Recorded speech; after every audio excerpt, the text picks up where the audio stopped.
My uncle paid without a remark. A man who is starting for the center of the earth need not be particular about a few rix dollars.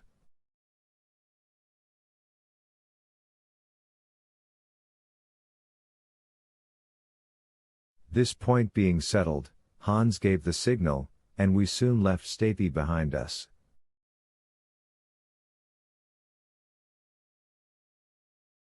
Chapter 15. Snaefell at last. Snaefell is 5,000 feet high.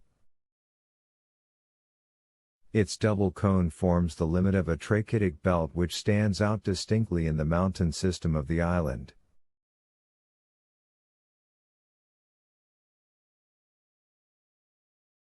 From our starting point we could see the two peaks boldly projected against the dark gray sky. I could see an enormous cap of snow coming low down upon the giant's brow.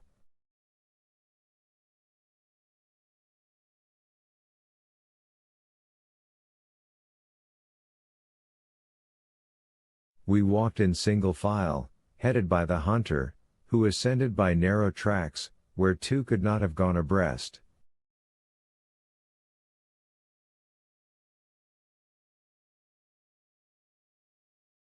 There was therefore no room for conversation. After we had passed the basaltic wall of the fjord of Stapy we passed over a vegetable fibrous peat bog, left from the ancient vegetation of this peninsula. The vast quantity of this unworked fuel would be sufficient to warm the whole population of Iceland for a century. This vast turbary measured in certain ravines had in many places a depth of 70 feet, and presented layers of carbonized remains of vegetation alternating with thinner layers of tufaceous pumice.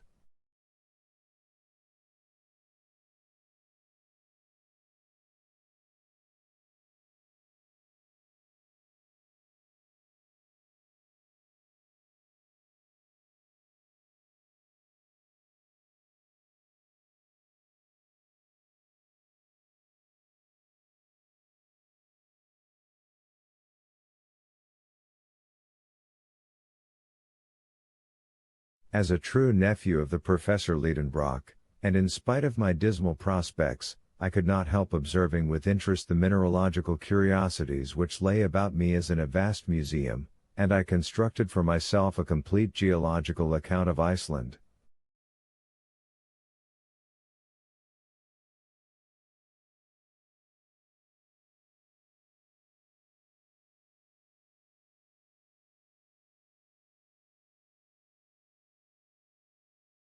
This most curious island has evidently been projected from the bottom of the sea at a comparatively recent date.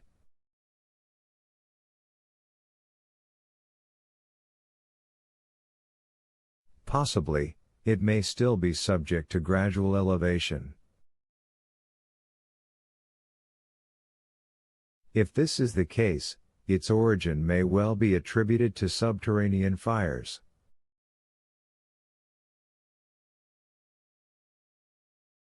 Therefore, in this case, the theory of Sir Humphrey Davy, Saknussemm's document, and my uncle's theories would all go off in smoke.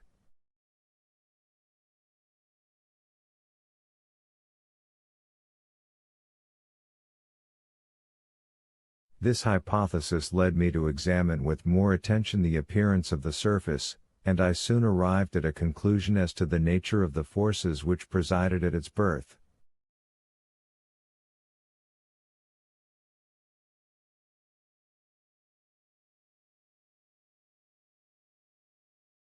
Iceland, which is entirely devoid of alluvial soil, is wholly composed of volcanic tufa, that is to say, an agglomeration of porous rocks and stones.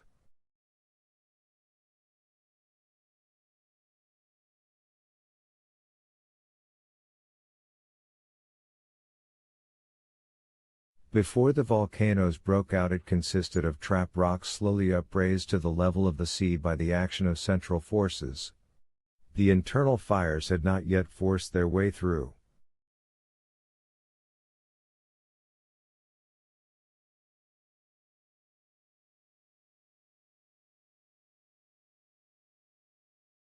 but at a later period a wide chasm formed diagonally from southwest to northeast, through which was gradually forced out the trachyte which was to form a mountain chain.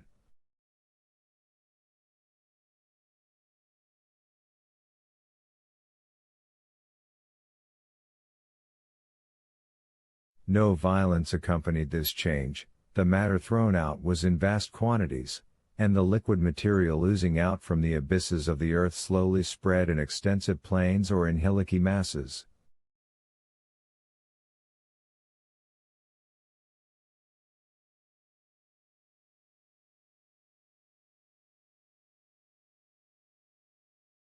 To this period belong the feldspar, syenites, and porphyries. But with the help of this outflow the thickness of the crust of the island increased materially, and therefore also its powers of resistance.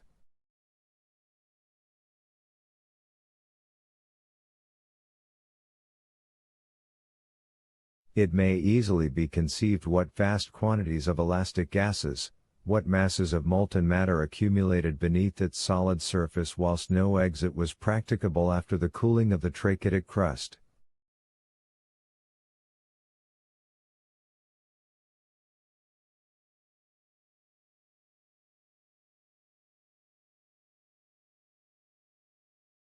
Therefore a time would come when the elastic and explosive forces of the imprisoned gases would upheave this ponderous cover and drive out for themselves openings through tall chimneys.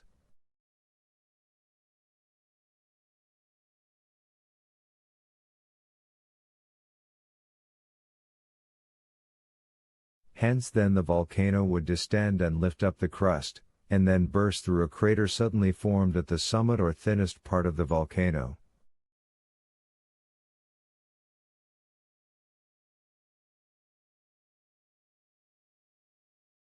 To the eruption succeeded other volcanic phenomena. Through the outlets now made first escaped the ejected basalt of which the plain we had just left presented such marvelous specimens.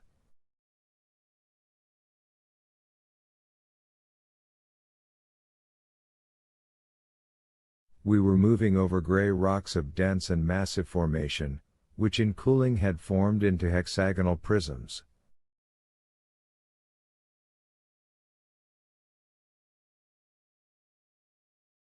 Everywhere around us we saw truncated cones, formerly so many fiery mouths.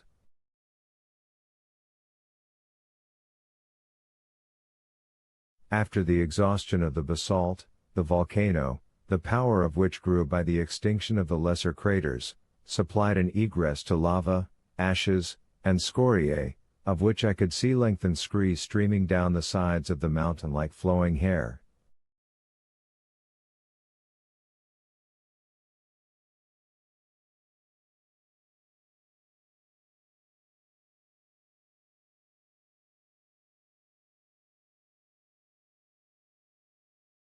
Such was the succession of phenomena which produced Iceland, all arising from the action of internal fire, and to suppose that the mass within did not still exist in a state of liquid incandescence was absurd, and nothing could surpass the absurdity of fancying that it was possible to reach the earth's center.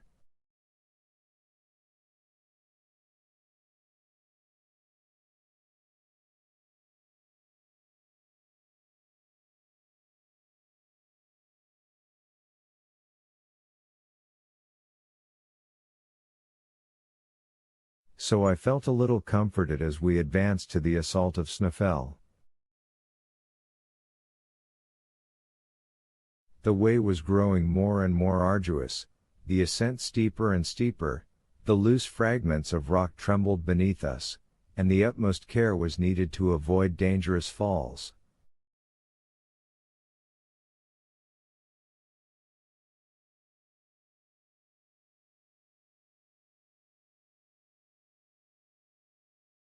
Hans went on as quietly as if he were on level ground. Sometimes he disappeared altogether behind the huge blocks, then a shrill whistle would direct us on our way to him.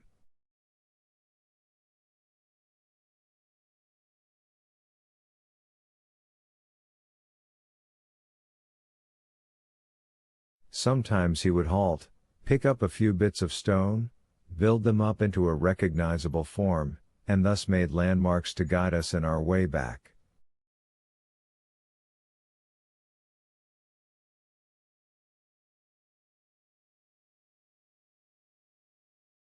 A very wise precaution in itself, but, as things turned out, quite useless.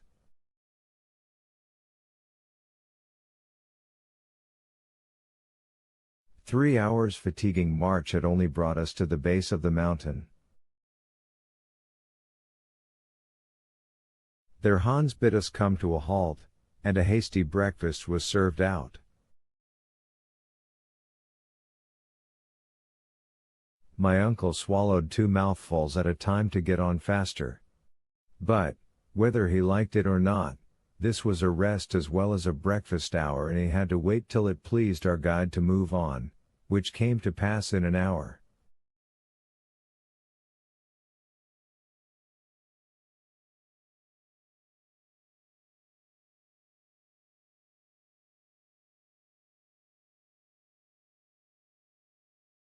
The 3 Icelanders, just as taciturn as their comrade the hunter, never spoke, and ate their breakfasts in silence.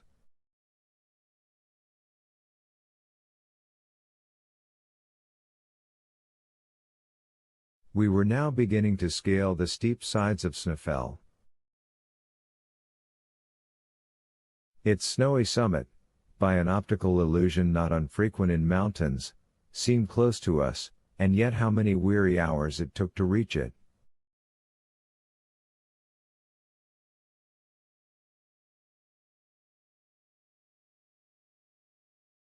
The stones, adhering by no soil or fibrous roots of vegetation, rolled away from under our feet, and rushed down the precipice below with the swiftness of an avalanche.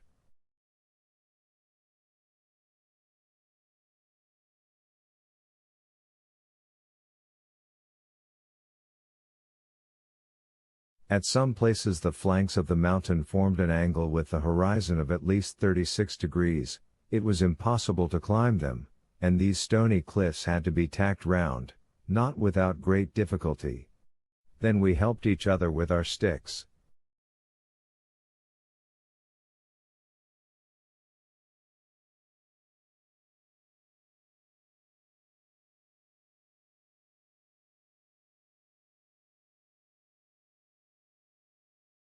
I must admit that my uncle kept as close to me as he could, he never lost sight of me, and in many straits his arm furnished me with a powerful support.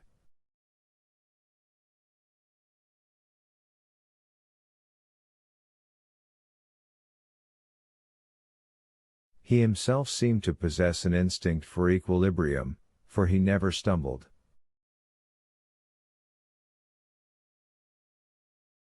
The Icelanders, though burdened with our loads, climbed with the agility of mountaineers.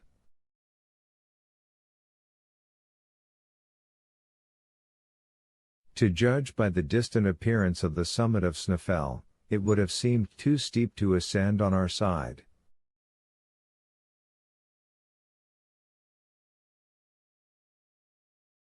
Fortunately, after an hour of fatigue and athletic exercises, in the midst of the vast surface of snow presented by the hollow between the 2 peaks, a kind of staircase appeared unexpectedly which greatly facilitated our ascent.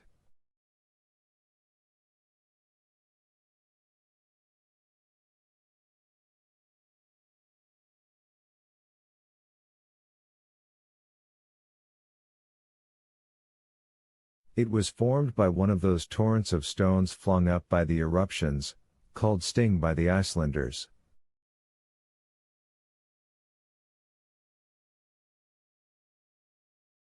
If this torrent had not been arrested in its fall by the formation of the sides of the mountain, it would have gone on to the sea and formed more islands.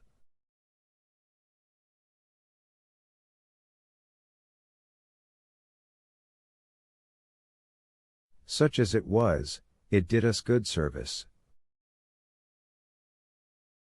The steepness increased, but these stone steps allowed us to rise with facility, and even with such rapidity that, Having rested for a moment while my companions continued their ascent, I perceived them already reduced by distance to microscopic dimensions.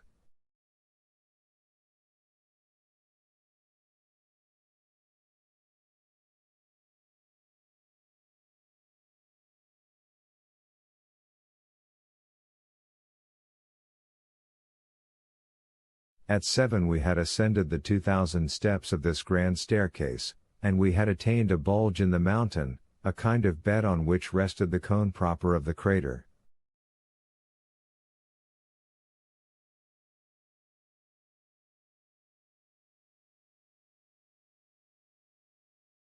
"3,200 feet below us stretched the sea. We had passed the limit of perpetual snow, which, on account of the moisture of the climate, is at a greater elevation in Iceland than the high latitude would give reason to suppose.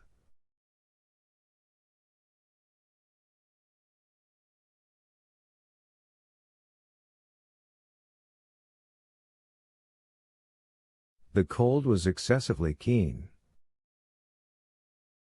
The wind was blowing violently. I was exhausted.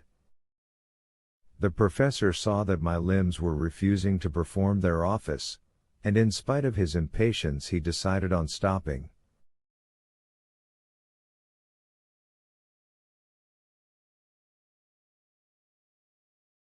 He therefore spoke to the hunter, who shook his head, saying,